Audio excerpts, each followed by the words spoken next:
লিয়ান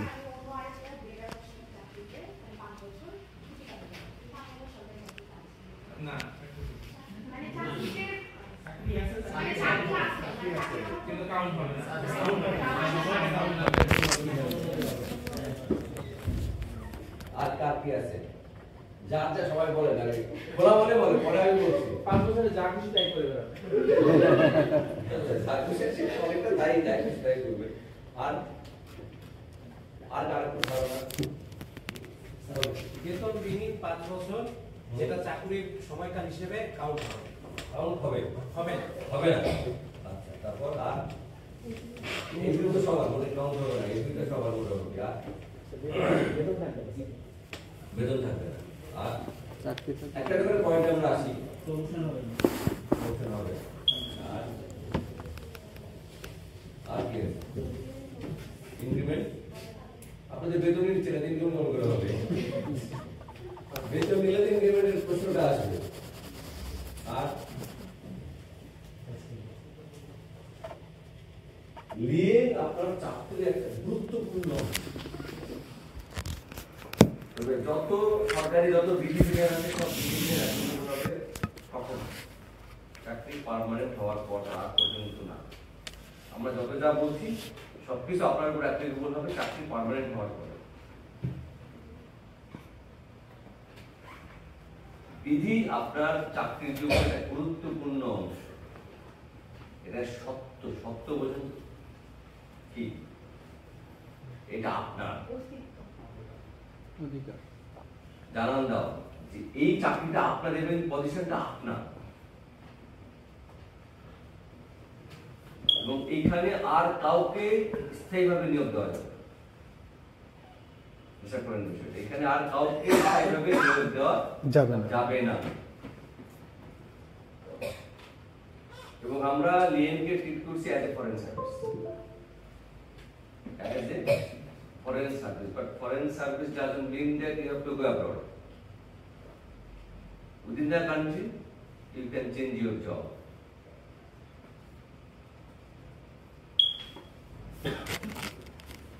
এটা একটা বিষয় আর লিয়েনের যে মূল ইয়েটা হলো স্পিরিট হলো যে আপনি একটা জায়গায় কাজ করছেন আপনি বাইরে কোথাও কাজ করে আপনি যে এক্সপিরিয়েন্সটা গেইন করবেন আপনি যখন ফিরে আসবেন ওই এক্সপিরিয়েন্সটা আপনি এখানে ইউটিলাইজ করবেন এটা একটা প্রথম স্পিরিট আর একটা স্পিরিট হচ্ছে ব্যক্তিগত আমি যে বেতন পাই এই বেতনে আমার ঠিক হচ্ছে না আমি একটু বেশি বেতনে চাকরি করতে চাই ফিনান্সিয়াল গেইন নেওয়ার জন্য প্রাইম অবজেক্টিভ দুইটা একটা হচ্ছে ফিনান্সিয়াল গেইন আর একটা হচ্ছে এক্সপেরিয়েন্স এই দুটো এখন 5 বছর সর্বোচ্চ আপনি লিয়েন পাবেন একটানা 3 বছর গ্যাপ দিয়ে পরে 2 বছর সেটা খেয়াল করে আবার কেউ একটানা 5 বছরও লিয়ে নিয়েছে সরকার যদি চায় ঠিক আছে কন্টিনিউ করতে অনুমতি দিলে আপনি একটানা 5 বছর লিয়েন কন্টিনিউ করতে পারবেন এটা কোনো লিমিট করা নেই আপনি 5 বছর করে লিয়েন করতে দিতে পারেন যদি আপনার কর্তৃপক্ষ আপনাকে মঞ্জুর করে আমি 1 বছর লিয়েনের সুযোগ পেলাম লিয়েন 1 বছর করে আসলাম আমি 2 বছর পর আরেকবার 1 বছর লিয়েনের সুযোগ পেলাম ভালো একটা জব অফার পেলাম কন্ট্রাকচুয়াল জব 1 বছর আমি 1 বছরের জন্য আবার গেলাম তাহলে 2 বছর হলো আরো 3 বছর থাকলো আমার পরে আবার যদি সুযোগ পাই আমি নেব টোটাল 5 বছর এটা যে একটানা হতে পারে 2 বার হতে পারে 5 বার হতে পারে আর এই সময়কালীন আপনি তো বেতন ভাতা পাবেন না যেদিন চলে যাবে সেদিন আপনার বেতন ভাতা বন্ধ হয়ে যাবে এখন আপনার চাকরির কি হবে সেটা একটা বড় প্রশ্ন এই চাকরিটা কি থাকবে কোথায় থাকবে আপনার অবস্থানটা কোথায় থাকবে দুটো কারণ হতে পারে আপনি যে পজিশনে ছিলেন সেই পজিশনটা খুবই গুরুত্বপূর্ণ আপনাকে ওখানে রেখে ওখান থেকে লিয়েন দিলে ওইখানে যেহেতু পার্মানেন্টলি পোস্টিং দেওয়া যাবে না টেন্টেটিভলি দেওয়া যাবে সেই ক্ষেত্রে আপনাকে ওএসডি করে হেড অফিসে নিতে পারেন ওএসডি করে হেড অফিসে ওখান থেকে আপনাকে লিয়ে দিয়ে দিবে তাহলে ওইখানে আরেকজনকে ওই পদটা ফাঁকা হয়ে গেল আরেকজনকে পার্মানেন্টলি পোস্টিং দিল ওকে আচ্ছা এখন যেটা হবে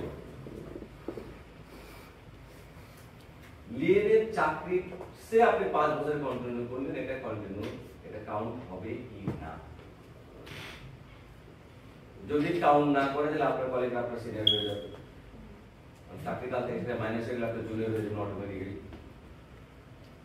বাইরে টাইম তারা প্রমোশন পেয়ে যাবে, স্কেল চেঞ্জ হবে, তারা অনেক সিনিয়র হয়ে যাবে, তারপর আর্থিক বেনিফিট তো থাকলো না, আপনি এখানে লুজার হলেন, 1 বছর গেইন করলেন কিন্তু এখানে তো আরো 20 বছরের জন্য লুজ করলেন।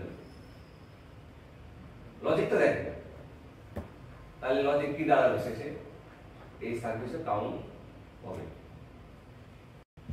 এই 5 বছর সার্ভিস কাল হিসেবে গণনা করা হবে। সেই ক্ষেত্রে আপনাকে কিছু কম্পেনসেশন দিতে হবে, কম্পেনসেশন, এটাকে leave salary surrender, leave salary surrender. সেটা হচ্ছে আপনি যে বেসিকে গেলেন, একটা বেসিক থাকবে না যাওয়ার সময়, যে বেসিকে আপনি যাচ্ছেন সেই বেসিকে 12.5% টাকা কোষাগারে জমা দিতে হবে, রাষ্ট্রীয় কোষাগারে প্রতি মাসে, রাষ্ট্রীয় কোষাগারে 12.5% টাকা জমা দিতে হবে। এটাকে বলা হচ্ছে লিভ স্যালারি সারেন্ডার। আমি জাস্ট গল্পের আকারে বলছি, কারণ লিখিত তো অনেক কিছু থাকে, কারণ লিয়েন আমি একবার এনজয় করেছি, কাজে সিস্টেমটা আমার জানা। আচ্ছা, এটা গেল। এর সঙ্গে আরো কিছু টাকা দিতে হবে আপনার। স্যার এটা লিয়েন থেকে আসার পরে না, যাওয়ার পরে পরে তাহলে সে বেতন পেয়ে থাকবে? বেতন পাবে না তো, আপনি ওই বেতন থেকে দিবেন। আগে পাওয়া যাবে ওই আরেক টাকা যেমন আপনারা যে বেতন পাচ্ছেন না সেখান থেকে দিবেন, এখানে সরকার আপনাকে বেতন দেবে, সঙ্গে আরো দিতে হবে। জিপিএফ টাকা জমা দেবেন আপনি, এটা আপনার টাকা, প্রতি মাসে মাসে জিপিএফ টাকা জমা দিতে হবে, কারণ জিপিএফ এর ক্যালকুলেশনের হিসাব আছে, ক্যালকুলেশন আছে, একটা ফর্মুলা ফেলে ওরা ইন্টারেস্টে ক্যালকুলেট করে, যদি আপনি প্রতি মাসে টাকা জমা না দেন তাহলে এই ক্যালকুলেশনটা ব্যাহত হবে। 1 মাসে যখন যদি একসঙ্গে দেন তাহলে ওই বছর ইন্টারেস্টটা কাউন্ট করবে। ওকে, আরো নিয়ে গেলেন আপনার 3 বছর লিয়েন আছে, আপনাকে প্রমোশন নাও না দিয়ে, আপনাকে না দিলে কি পরের একদম লিয়েন আসবে, প্রমোশন আসবে, তো প্রমোশন তো হয়ে যাবে। প্রমোশন যেহেতু হয়ে গেল, তার মানে পরবর্তী প্রমোশন আপনি জুনিয়র হয়ে যাচ্ছেন, লজিক আছে। কত বড় আপনি নাই, ওইখানে যেটা বোর্ড করবে সেটা হচ্ছে বলে দিন পরবর্তী যে প্রমোশন বোর্ডটা হবে পরবর্তীতে, তখন আপনাকে প্রমোশন দেওয়া হবে এবং আপনার সিনিয়রিটি মূল ব্যাচের সঙ্গে নিয়ে যাওয়া হবে। এটা জ্যেষ্ঠদের বিধিমালা তো বলে দেওয়া আছে সুন্দর, কারণ এই প্রমোশনের দায় কিন্তু আপনার না, আপনার এখতিয়ার বহির্ভূত না, কিন্তু এটা প্রশাসনের, আপনার কোনো ফল্ট নাই এখানে, আপনি একদম লিগ্যাল প্রসেস মেইনটেইন করে আপনি নিয়ে গিয়েছেন, তো এখানে আপনার কোনো দায় নেই। যেহেতু আপনার দায় নেই, সুতরাং আপনার সিনিয়রিটি অক্ষুণ্ণ থাকে। আপনি যদি 5 বছর পরেও প্রমোশন পান, আপনার জ্যেষ্ঠতা মূল ব্যাচের সহিত সংরক্ষণ করা হবে, অর্থাৎ আপনার যেখানে জ্যেষ্ঠতা ছিল আপনি সেখানে জ্যেষ্ঠতা পাবেন। 5 বছর পরে জয়েন করলো, ক্লিয়ার? আর কিছু বলার আছে? স্থায়ী পদ আর অস্থায়ী পদ, এটা সম্পর্কে কি বলবেন? আপনি এখন অস্থায়ী পদে আছেন, সহজ। কারণ সার্কুলারে লেখা ছিল স্যার স্থায়ী। স্থায়ী পদ যখন হবে তখন স্থায়ী হবে, পদটা স্থায়ী না পদটা স্থায়ী, আপনার অস্থায়ী। সার্কুলারটাতে লেখা ছিল আমাদের স্থায়ী পদের এগেইনস্টে নিয়োগ হবে, অস্থায়ী পদের এগেইনস্টে নিয়োগ হবে না। স্যার কিছুদিন সার্কুলারে কি অস্থায়ী পদ লেখা সেটা যদি পদ ক্রিয়েট করা থেকে অস্থায়ী ভাবে সেটা হতে পারে, ক্রিয়েট করা অস্থায়ী ভাবে, যে 5 বছরের জন্য এই পদটা আমি ক্রিয়েট করলাম, 5 বছর পর অটোমেটিক পদটা অ্যাবলিশ হবে, সেটা প্রজেক্ট বেসড জব হবে। রেভিনিউ হলো, রেভিনিউতে পদ ক্রিয়েট করা আছে, আপনি কিন্তু পদ ক্রিয়েট করতে পারেন, আমাদের পদ ক্রিয়েট করা আছে, আমরা চাইলে পদ ক্রিয়েট করতে পারবো না, অসম্ভব ব্যাপার। পদ ক্রিয়েট করা সর্বোচ্চ কঠিন ব্যাপার, পদ ক্রিয়েট করা বহু কিছু, বহু বহু একটা নতুন পদ ক্রিয়েট করা মানে বহু প্যারা আছে, এটা কেউ যেতে চায় না। এবং আমরা যে প্রভিশনাল কারেকশন করছি, গত মিটিং আমি ছিলাম, যে প্রথম মিনিস্ট্রির মিটিংটা হলো আমাদের, আমরা যেটা পাঠিয়েছি, এর আগে যখন আমরা খসড়া করি তখন বিধি শাখার, বিধি না সেটা, এটা হচ্ছে আপনার ইয়ে কি বলে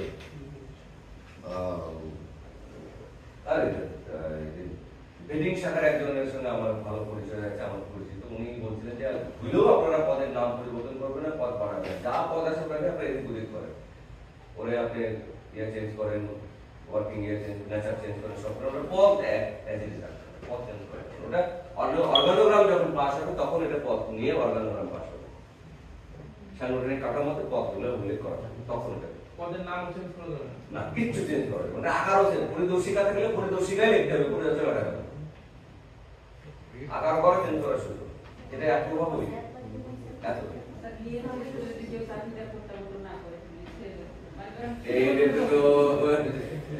আপনি যেতে পারেন, তাতে কোনো বাধা নেই। লিয়ে আপনি চালিয়ে আপনি রেজিগনেশন দিয়ে চলে গেলেন,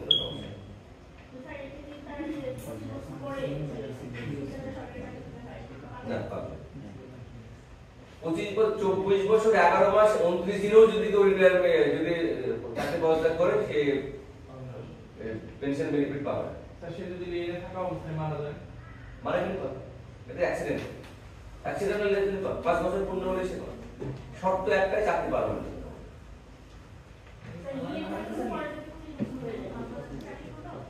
25 বছর হলে যে কোনো দিন চলে যাবে, 25 বছর হলে যে কোনো সময় চলে যাবে। আর লিয়েন হচ্ছে অবশ্যই প্রপার চ্যানেল অ্যাপ্লাই করতে হবে। আপনি নিজে যে অ্যাপ্লাই করলেন, চাকরি পেলেন, পরে লিয়েন নেবেন দিবেন না, আপনাকে জানাতে হবে, আপনার করতে হবে, শুরু থেকেই জানিয়ে রাখতে হবে যে আপনি এখানে অ্যাপ্লাই করছেন, যদি চাকরি পান লিয়েনে যেতে চান। শুরু থেকেই আপনার অথরিটির অ্যাপ্রুভাল নিয়ে আপনাকে অ্যাপ্লিকেশন করতে হবে। অথরিটির মানে প্রায়র অ্যাপ্রুভাল ছাড়া আপনাকে লিয়েন মনিটর করবে না। আপনি নিজে যে অ্যাপ্লাই করলেন, অথরিটি জানে না, ফাইনাল হয়ে গেল, তখন আপনি যদি বলেন যে আমি লিয়েনে যাবো, আপনাকে অসম্ভব। প্রপার চ্যানেলে অ্যাপ্লাই করতে হবে। স্যার অ্যাপ্লাই করার আগে আমি যদি জানি যে আমি লিয়েনে যেতে চাই, প্রতিপক্ষকে ডিনাই করতে পারে? হ্যাঁ, পারে। আপনাকে দিল না। আমি যখন এলজিএসপি প্রজেক্টে ছিলাম ডিএফ হিসাবে কুমিল্লা জেলাতে ডিসি অফিসে, পরে আমার দুজন কলিগ তালেব আর জোনাই, তারাও পরের ব্যাচে আসলো, ওদের কিন্তু আর বাদ দেয়, আমি পেলাম, ওদের কিন্তু দেয়নি। এটা ডিনাই করতে হবে।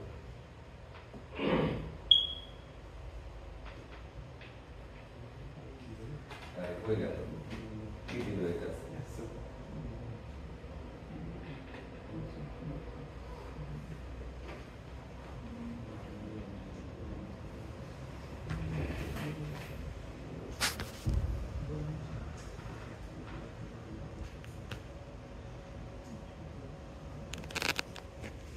বলা হলো, আমরা এখন এখানে আসি 24। এক বলা হচ্ছে যে সরকারি কর্মকর্তা এক পদে অন্য পদে বদলি করা যাবে, আমরা বদলি নরমালি করি, কিন্তু কখন করা যাবে না, অদক্ষতা বা অসচেতনতার কারণে। সব যে বেদবি করতে ওরা ট্রান্সফার পানিশমেন্ট, চাকরি ধারাবাহিকতা পানিশমেন্ট। আবার লিয়ে নিলে দরকার নেই,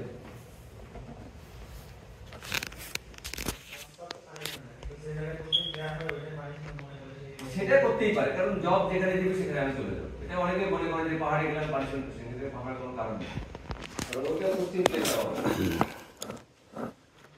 আর এই যে এখন এতে ভবিষ্যতে আপনাকে পেনশন, পারিবারিক পেনশন পাওয়ার অন্য যে চাওয়া থাকলে সেটা আপনি দিতে বাধ্য, আইনি করে দেওয়া আছে। আগে তো লিমিট করা নাই, এখন লিমিট করা আছে 2015 সালে 5 থেকে 25। আগে তো এমনও হয়েছে যে 80%, 100% কাটাই দিত, যাদের বেশি ডাক্তারের রেটে, যাদের ভালো সার্ভিস মানে প্র্যাকটিস ছিল, তাদের বেতনের টাকা নিত না, পুরো টাকাটাই পেনশনে এখানে জিপিএফ পার করে দিত। এখন আর এটা সুযোগ নেই, এখন 5 থেকে 25% এর মধ্যে সীমাবদ্ধ করা আছে। হ্যাঁ, আর তারপরে একদিন পর কলকাতায় যেদিন আপনি যে পদে কার্যকর গ্রহণ করবেন সেদিন থেকেই আপনারা বেতন ভাতা পাবেন, এবং সেটা তো আমরা হচ্ছে, তাই না? দেখেন, আপনি শুধু খেয়াল করবেন প্রথম থেকে জানবেন যে কোনো না কোনো বিধিটা কোনো না কোনো ভাবে আপনি আছেন সেখানে। তবে এখানে একটা জিনিস মনে রাখতে হবে, ট্রান্সফার যখন হবে অবশ্যই দায়িত্বভারটা কখন গ্রহণ করবেন। এই অপরাহ্ন আর পূর্বাহ্নের ঝামেলা আছে, দায়িত্ব যখন ছেড়ে দিবেন সেটা অবশ্যই অপরাহ্ন, যখন গ্রহণ করবেন পূর্বাহ্ন। এটা মাস্ট, সে যখনই হোক কাগজে কলমে অপরাহ্ন পূর্বাহ্ন থাকে, তাহলে একদিনের একটা ঝামেলা আছে। হ্যাঁ, আর এটা বলতে যে দায়িত্বভার কোথায় দিবেন সেটা যেখানে বলা থাকবে সেখানে, হয়তো চেয়ার টেবিল যেখানে হয়, কাগজপত্র যেখানে আছে সেখানে, যেগুলো অফিসে আপনার দায়িত্বভার সম্পর্কে পারবেন বা একটা নির্দেশনা একটা দেওয়া আছে, বিধি আছে।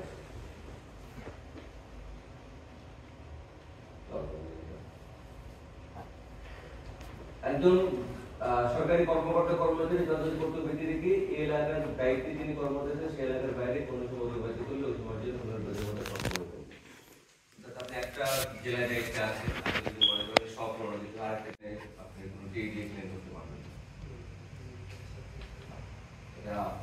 আপনি যেতে পারবেন যদি আপনাকে তখন আপনার যে কাউকে যে কোনো বাংলা যে কোনো জায়গায় দায়িত্ব করার জন্য অনুমতি দিতে পারেন।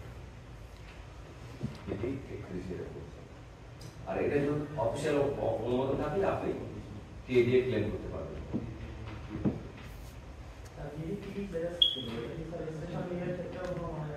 স্টেশন লিভের ক্ষেত্রে স্টেশন লিভগুলো অবশ্যই কর্তৃপক্ষকে জানিয়ে দেওয়া উচিত। একদম একটা থাম্ব অনেকগুলো ইস্যু আছে, কারণ স্টেশনে আপনি লিভ করলেন, আপনি গেলেন বাই চান্স চালানা করে একটা অ্যাক্সিডেন্ট দায় কে নেবে তখন? এই জন্য একটা আমাদের পাড়ায় একটা ছোট সিস্টেম একটা ফরম্যাট আছে আমাদের চাকরি মানে স্টেশন লিভে বা চাকরি ছুটির আমরা ওই ফরম্যাটটা লিভ করে দিয়ে দিই। আমি শুক্র শনি রাখলে আমি ফিল আপ করে দিয়ে দেবো। এটা লেখা আছে যে কর্মস্থল ত্যাগ, শুক্র শনি আমি থাকবো না বাট ডকুমেন্ট থাকে কর্মস্থল ত্যাগ। ইভেন অনেক সময় যখন ফিল্ড লেভেল অফিসে টুরে যায় ওটা মুভমেন্ট রেজিস্টার থাকে, কেউ দেখেছে মুভমেন্ট রেজিস্টারে লিখে যায় যে আমি এতটার সময় এখানে যাচ্ছি, তারিখটা থাকে যে ফিরে এসে এতটা সময় ফিরলাম সাইন করে দিই। এটা কিন্তু চমৎকার ডকুমেন্ট। তারপর প্রবন্ধে বিল নিতে পারবে, বিভিন্ন বেসরকারি সম্মেলনে যোগদান করে দিতে পারবে। যখন আমরা যাই তো বিভিন্ন মিটিং যাই যেমন গত সেদিন কিবার আমরা গেলাম, গত বুধবারে আমি নাটায় গেলাম একটা ট্রেনিং ঠিক না, ট্রেনিং যে আমাদের ইয়েটা আছে না কারিকুলাম ডেভেলপমেন্টের একটা ওয়ার্কশপ ছিল, সেখানে বাড়ির পক্ষে আমি গেলাম। ডিজি আমাকে যাওয়ার অনুমতি দিলে, চিঠি করে দিলে, আমাকে নোমিনেশন দিলে আমি গেলাম। এর জন্য আমি এড়িয়ে গেলাম। এখানে যেটা বলছে সরকার কোনোরকম সিদ্ধান্ত নয়, কেউ যদি এক জায়গায় 5 বছর কোনো কর্ম অনুপস্থিত থাকে তাহলে তার চাকরি চলে গেছে বলে। তবে একটা জিনিস মনে রাখবেন, সরকারের যে কোনো ছুটি 5 বছরের বেশি, সেটা শিক্ষা ছুটি হোক, সেটা ডেপুটেশন হোক, সেটা লিয়েন হোক, মেডিকেল লিভ হোক, হোয়াটএভার, 5 বছরের বেশি ছুটির কোনো উল্লেখ ছুটি বিধিমালায় নাই। ছুটি বিধিমালা যখন কাজ হয়েছে বিধিমালা সেসব হয় না, 5 বছরের বেশি কোনো উল্লেখ এক নাগারে নাকি এক নাগারে এটা স্ট্রেস। তাহলে লিয়ে টাকা বিমান নেওয়া যায়? হ্যাঁ দিতে পারবো না, নিয়ে তো 5 বার 6 বার যতবার প্রয়োজন, সর্বোচ্চ 5 বছর পর্যন্ত দিতে পারবে না, মানে 5 বছর একবার নিল পরে আবার না, আর শেষ একবার। তো এটা বলা হচ্ছে যে 5 বছর চাকরি করুক বা না করুক বা থাক বা না থাক তার চাকরি খারিজ হয়ে গেছে, কিন্তু আসলে চাকরি খারিজ হওয়ার কোনো সুযোগ নাই, কারণ সংবিধান আপনাকে সরাসরি প্রোটেক্ট করবে। সরাসরি যেমন কিভাবে প্রোটেক্ট করে? সরাসরি পদে নিয়োজিত কোনো ব্যক্তিকে তার সম্পর্কে প্রস্তাবিত ব্যবস্থা গ্রহণের বিরুদ্ধে কারণ দর্শায় বা যুক্তিসঙ্গত সুযোগ না করা পর্যন্ত তাকে বরখাস্ত বা অপসারণ করা যায় না। তো আমাদের বর্তমান সংবিধান, সেই সংবিধান সরাসরি আপনাকে প্রোটেক্ট করছে। আপনার কারণ দর্শন নোটিশ দিতে হবে, আপনার কি প্রবলেম সেটা আপনাকে জানাইতে হবে। কোনো প্রবলেম থাকতেই পারে, আপনি বিদেশ গেছেন, বিদেশে অ্যারেস্ট হয়ে গেছে, কাস্টডিতে চলে গেছে, পুলিশে চলে গেছে, ওখানে আপনার সাজা হয়ে গেছে, আপনি যোগাযোগ করতে পারছেন না, হতে পারে আপনি ফিরে আসছেন, এসে দেখেন আপনার চাকরি না দেখি হয়, তখন এই ডিপি হবে। চাকরি পাওয়া যত সহজ, যাওয়া কিন্তু অনেক কঠিন। আপনি এমনি চাকরি কিন্তু চলে যাবেন, কয়েকটা কারণে চাকরি দ্রুত চলে যায়। একটা হচ্ছে চাকরির স্থল, আর হচ্ছে ফিনান্সিয়াল মিসঅ্যাপ্রোপ্রিয়েশন। এই দুটো যদি ঘটে থাকে চাকরি দ্রুত চলে যায়। এই ছাড়া অন্যভাবে চাকরি যাওয়া বড় কঠিন, অনেক কঠিন, অনেক লেগালিটি করতে হয়। আপনারা যদি কখনো চাকরি না করতে চান, বিদেশে যদি পড়াশোনা করতে চান, দয়া করে বিদেশ থেকে না ফিরে মানে একটা চিঠি পাঠিয়ে দিন যে আমি রিজাইন করলাম, তাহলে অফিস বাঁচবে না, অফিসে প্রচুর ঝামেলা হয়। আর যারা লেখালেখি করবে তারা গালিগালাজ করবে, আর কেন একটা সাইন চিঠি দিয়ে দিল না। আমার পরিচিত একজন ক্যারেক্টার ছিল অনেক বছর আগে, 20 বছর আগে কথা, উনি বিদেশ দিয়ে বিদেশে চলে গেছিল। ওখানে চাকরি করে টাকা পয়সা কামাই আবার আসছে, আবার সার্ভিসে জয়েন করছে, কিছুই হয় ওই অ্যাপ্লিকেশনই দিয়ে যায়, অ্যাপ্লিকেশন আউট হয়ে গেছে, ফিরে এসে বলতে যে আমি বিপদে পড়ছি, আমাকে আসে নাই। এটা প্রেসিডেন্ট, যেহেতু প্রেসিডেন্ট নিয়োগকারী কর্তৃপক্ষ, প্রেসিডেন্ট চাইলে টাকা অপশন আছে। এই বিষয়গুলো এখানে বলা আছে সব। রাষ্ট্রপতি যে সকল পদে নিয়োগকারী কর্তৃপক্ষ এগুলো বলতে গেলে 5 বছর সময় কর্মরত থাকলে বিশেষ অবস্থার প্রেক্ষিতে চাকরিতে বলার সিদ্ধান্ত নিতে পারে। সব প্রেসিডেন্টকে দিতে পারে। সেটা কথা আসলে খুব অল্প সময়, এই জিনিসগুলো তো কিন্তু ইলাবোরেটলি করতে গেলে এগুলো আসলে সারা জীবন কাজে লাগবে, যদি আমরা চাকরি করি।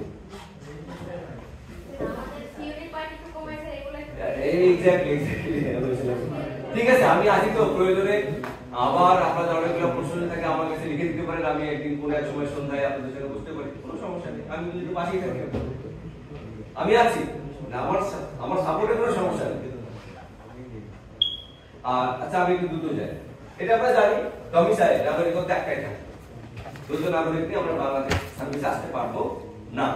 তবে এখানে একটা কথা আছে, এখানে একটা সুন্দর জিনিস আছে, কাস্টমার স্টাইল, যেটা অনেক সময় বলি আমরা যে সন্তান গর্ভে থাকা অবস্থায় বাবা মারা যায়, বিদেশে সন্তানরা বিদেশে জন্মগ্রহণ করবে, ইউরোপের কোনো কারণে বাংলাদেশে জন্মগ্রহণ করবে, যদি বাবার নাগরিকত্ব বাংলাদেশে থাকে ওই ছেলে অটোমেটিক্যালি বাংলাদেশের নাগরিকত্ব কিনে দিবে। এই অপশনটা এখানে দিয়ে দেওয়া আছে, নাহলে কিন্তু ওই ছেলের নাগরিকত্ব ক্লেম করতে পারবে না, কিন্তু বাংলায় জন্মগ্রহণই করে, এটা বলা আছে।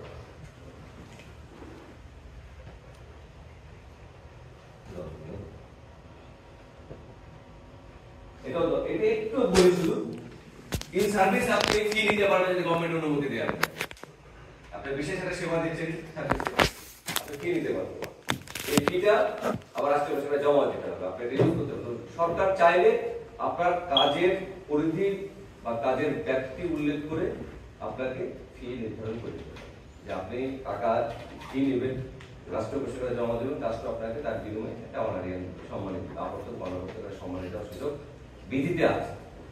যেমন ওই এখন যে পিজি হাসপাতালে বা বিএসএমইউ, যেটা এখন নাম তো চেঞ্জ হয়নি, এখন বঙ্গবন্ধু শেখ মুজিবের নাম চেঞ্জ হয়নি, ওই হাসপাতালে কিন্তু এই সান্ধ্যকালীন প্রোগ্রাম কিন্তু এটা চালু হয়েছে, ডাক্তারদের বিকালে মানে বসে, ওখান থেকে কিন্তু তারা একটা ভালো সম্মান নেই, সেটা এখানে বলা আছে। যদি 60% বলা আছে ফ্রি সম্মানিত গ্রহণ করতে পারে। আর বিধি সৌত্তরে বলতে একজন সরকারি কর্মকর্তা কর্মচারী যিনি সাসপেন্ডেড বা রিমুভ হয়ে যায়, তিনি বেতন ভাতা বন্ধ। বেতন ভাতা বন্ধটা হয় না, সাসপেন্ড হলে কি হয়, খোরপোশ ভাতা পায় না। খোরপোশ ভাতা কি পায়, কি পায় খোরপোশ ভাতা? 40%। বেসিকের পাবে অর্ধেক, যদি মহকুমা থাকে তার পাবে অর্ধেক, চিকিৎসা ভাতা পূর্ণ, বাড়ি ভাড়া পূর্ণ। হ্যাঁ, আর টাকা ভ্রমণ ভাতা পাবে না, কারণ সে সার্ভিসে না, এটাকে খোরপোশ ভাতাও বলা হয়, খোরপোশ ভাতা, এটা আমরা জানি। তারপরে এইটা দেখেন, কোনো কারণে যদি আমি পুলিশ কাস্টডিতে চলে যাই, আমাকে যদি সাসপেন্ড হয়ে যায়, আমার নাকি কেস হয়ে যায়, তাহলে আমি তো চাকরিতে নাই, দেখা গেল 5 বছর 7 বছর 8 বছর 10 বছর কেস চলছে, আমি কিন্তু জবে নাই। 10 বছর পরে আমি বেকসুর ক্লাস পেলাম, আমি এসে আবার জয়েন করবো, এখানে জয়েন করলে আমার চাকরি যদি থাকে পরবর্তী প্রমোশনে আমাকে প্রমোশন দিতে বাধ্য, এবং আমি ধারণাগত জ্যেষ্ঠতা পাবো, আমি জ্যেষ্ঠতা পাবো, এবং যত বেতন ভাতা আমার ডিউ ছিল সব পাবো, ইনক্লুডিং বোনাস। বোনাস কিন্তু ডিউ হয় না, এক্ষেত্রে বোনাস ডিউ হবে, আমি বোনাস পাবো, প্রত্যেক মাসে স্কিল ফিক্সেশন হবে, করে এসে পুরো টাকা আমাকে সার্ভিস কাল এসে গণনা করা হবে। বলে আমাদের যে আমাদের এই ডিপিআর জমাটা গত 16-17 বছর পরে গত 2 দিন আগে মুক্তি পাইল গতকাল। হ্যাঁ, তারা এখন পূর্বে সব না মুক্তি পাইনি, জামিন পাইছে, এখনো কেস মিট হয়নি। যদি বেকুসুর খালাস পায় আবার তারা সব ব্যাক করবে এই বিধান অনুযায়ী। স্যার দোষী সাব্যস্ত হলে আর হবে না, চাকরি যাবে, তাহলে সব চলে যাবে, আর পেনশন কিছুই পাবে না, যে পেবে টাকা দেয় বেকুসুর খালাসের জন্য ওরা জামিনে মুক্তি পেয়ে। এবার কাজে যোগদান কাল হচ্ছে যে আমরা প্রথম যখন যাই এটা শেষ, আমাদের যোগদান কালটা হচ্ছে যে আমি এক পোস্টিং থেকে আরেক পোস্টিং এ যাচ্ছি, তাহলে যোগদান করতে ট্রান্সফার হয়ে যেতে পারে। এছাড়াও আমি 4 মাসের ছুটিতে ছিলাম, আমি যোগদান করতে যাব, আমি দুর্গম অঞ্চলে ছিলাম, সেখান থেকে ফিরে বা আমি প্ল্যানে ছিলাম বা ভালো জায়গায় ছিলাম, আমি দুর্গম অঞ্চলে যাচ্ছি বা চর এলাকায় যাচ্ছি, আমি অবকাশ ছুটিতে ছিলাম, অনেকগুলো ছুটি আছে। এই ছুটি সব বিবেচনা নিয়ে যোগদান কাল নির্ধারণ করা আছে, বলা আছে যে প্রস্তুতির জন্য 6 দিন আমি পাবো, কিন্তু আজ পর্যন্ত কেউ 6 দিন করতে পারে না। প্রস্তুতির জন্য 6 দিন, এই কারণ হচ্ছে এইগুলা, এই মানে আমি যে যোগদান করে যাবো তার হচ্ছে এই এতগুলো ছুটির পরে আমি যোগদানে যাবো, ছুটিগুলো আমি বলছি না। প্রস্তুতির জন্য 6 দিন। এরপরে এই যে ডিসটেন্সের জন্য দিয়ে দেওয়া আছে রেলপথে 400 কিলোমিটার জন্য 1 দিন, সাগরপথ স্টিমার 320 হলে 1 দিন। এগুলো তো মাইলে ছিল, আমি এটা কিলোমিটারে দিয়ে দিয়েছি, এটা কিন্তু মাইল ছিল, এখন এটা কিলোমিটারে দেওয়া হয়েছে। বাকি আইনগুলো অনেক পুরো। নির্ধারিত সময় যোগদান না করা অসদাচরণ। যোগদানকাল আপনি বর্জন করতে পারবেন, আপনি কারণ লিপিবদ্ধ করে জানিয়ে যদি অসুস্থ থাকেন আপনি যোগদানকাল বর্জন করতে পারবেন। তবে সময় মতো যোগদান না করতে পারা অসদাচরণ। এবং কর্তৃপক্ষ চাইলে আপনার 1 দিনের বেতন কেড়ে নিতে পারে। 1 দিন যদি দেরি করতে থাকেন 1 দিনের চাকরি আপনাকে বেতন দিবে না। বেতন না দিলে কি হবে? চাকরি মাইনাস হবে।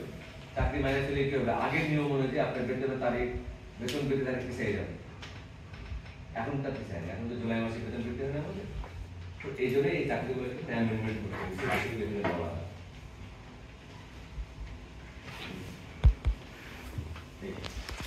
লাল কালিতে লেখা আছে, কিন্তু এখন এই রুলসগুলোকে পুরো আপডেট করা হবে। এটা আমাদের পুরনো রুল।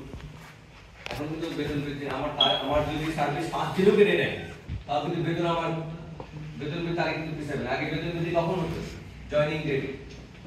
আপনি ধরেন 30শে মার্চ জয়েন করেছেন, তাহলে প্রতি বছর ঘুরে এসে 30শে মার্চে আপনার বেতন বৃদ্ধি হবে।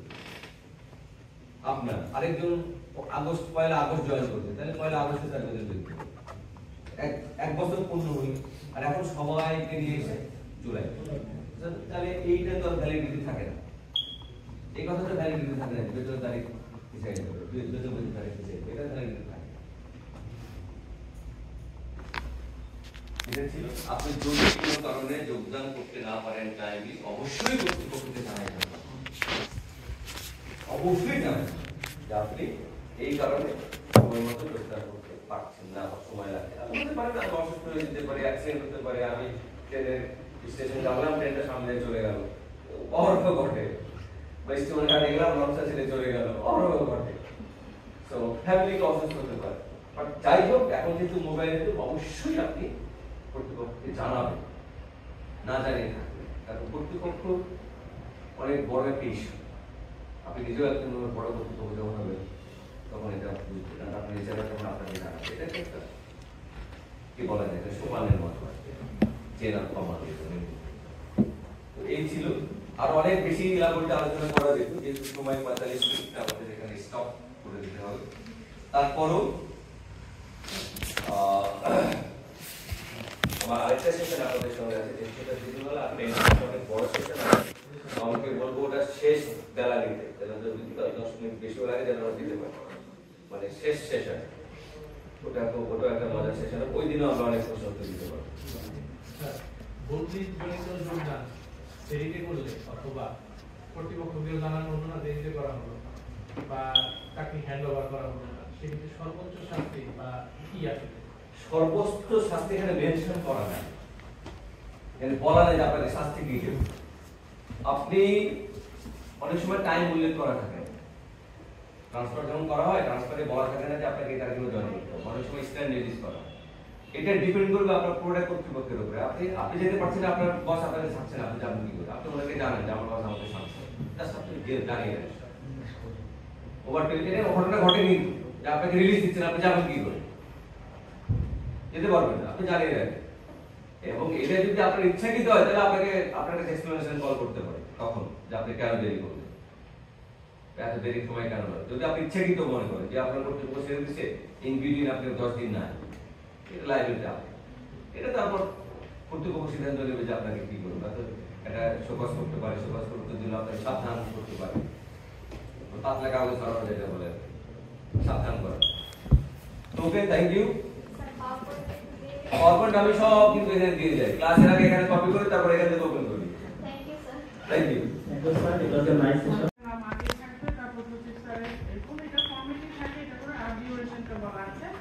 এটা উল্লেখ করবেন। তারপর আমাদের যে স্ট্রাকচারটা, আমরা প্রস্তাবনা, সেকশনে যে আমি বললাম পয়েন্টগুলো, প্রত্যেকটা জিনিস কিন্তু এই কন্টেন্টে থাকবে। ঠিক আছে। তারপর হচ্ছে আমাদের যে কর্মসম্পাদনের সার্বিক চিত্র, আপনাদের বিগত সময়ের অর্জনগুলো সহ একটা সার্বিক চিত্র উল্লেখ করতে হবে। এবং এখানে দেখা যাচ্ছে সাম্প্রতিক অর্জন, চ্যালেঞ্জ এবং ভবিষ্যৎ পরিকল্পনা, এই 3টা ভাগে আপনাকে সেগমেন্টে কিছু তথ্য দিতে হবে। যেমন সাম্প্রতিক বিগত 3 বছরের প্রধান অর্জন, আপনার প্রতিষ্ঠানে কি কি আপনি এটা একটু একবারে উল্লেখ করবেন, সমস্যা ও চ্যালেঞ্জ সমূহ, আপনারা কি কি সমস্যা ফেস করছেন, চ্যালেঞ্জগুলো কি কি ফেস করছেন এখানে একটু উল্লেখ করতে হবে। ভবিষ্যৎ পরিকল্পনা কি, আপনাদের কোনো পরিকল্পনা থাকলে সেটা এখানে একবারে সংক্ষিপ্তভাবে উল্লেখ করবেন। এবং আমাদের সম্ভাব্য অর্জন, এই বছরের সম্ভাব্য অর্জন আমি টার্গেটগুলো কয়েকটা দিয়েছি, যেমন আমাদের প্রকল্পের মাধ্যমে 2000 পরিবারের সার্বিক জীবন মান উন্নয়ন সাধন করা, আমাদের প্রজেক্ট আছে প্রায়োরিটি গবেষণা, এটা আমাদের টার্গেট। তারপর হচ্ছে 2500 জনকে প্রশিক্ষণ দেওয়া স্বল্প দীর্ঘমেয়াদে। তারপর হচ্ছে 8টি নতুন গবেষণা, যেহেতু আমাদের রিসার্চও করতে হয় সেটাও কিন্তু করা আছে। আমাদের ম্যান্ডেট কিন্তু 3টা, ট্রেনিং, রিসার্চ এবং অ্যাকশন রিসার্চ, এবং 3টা কাজেরই কিন্তু এখানে উল্লেখ করা আছে। তারপর হচ্ছে আমার প্রস্তাবনা, এটাও প্রেসক্রাইব স্ট্রাকচার, সেই অনুযায়ী এটা উল্লেখ থাকবে। তারপর হচ্ছে আমাদের রূপকল্প, অভিলক্ষ্য, কর্মসম্পাদন ক্ষেত্র, এখানে এপিএ যে নির্দেশিকা আছে, এখানে রূপকল্পে দেখা যাচ্ছে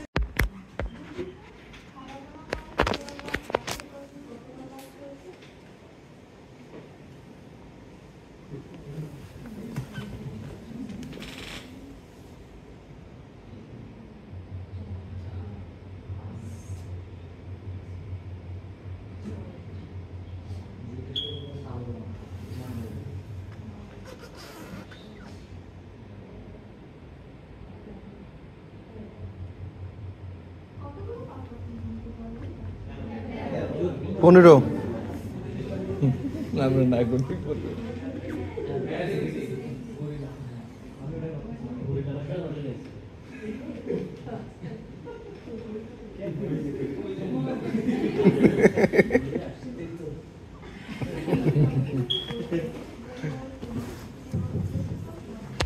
কইলে তো খেয়াল করে ক্লাসের মধ্যে ম্যাডাম আমাদের সবাইকে হলুদ খাম ধরায় দিল, কিন্তু এই হলুদ খামের মধ্যে খুব সম্ভবত বেলুন।